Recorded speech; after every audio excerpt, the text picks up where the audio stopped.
Have you ever wondered if the Bible has anything to say about who you fall in love with? As I dive into this question, I realize that the Bible, a book full of wisdom, has a lot to offer when it comes to love and relationships.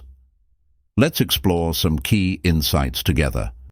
One verse that stands out is Proverbs 4:23. Above all else, guard your heart, for everything you do flows from it. This means we should be careful about who we give our hearts to. Love is powerful, and it's important to protect our hearts from being hurt. Another important passage is 1 Corinthians 13:4-7, often called the love chapter. It tells us what true love looks like: patient, kind, and selfless. These qualities are essential in any relationship and help us choose partners who reflect these virtues. The Bible doesn't give us a list of specific people to avoid falling in love with, but it does provide wisdom for making good choices.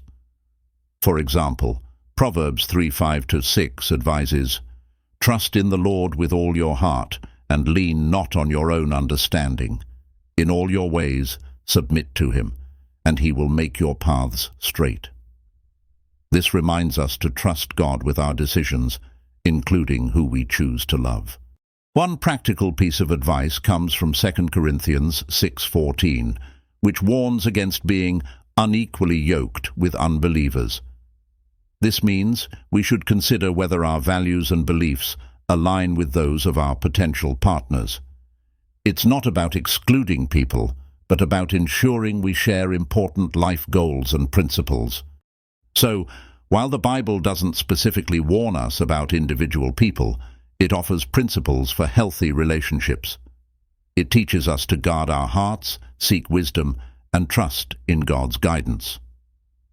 By doing so, we can approach love with care and discernment. In your own life, how do you apply these principles to your relationships? Do you find comfort in knowing that you can trust God to guide you in matters of the heart?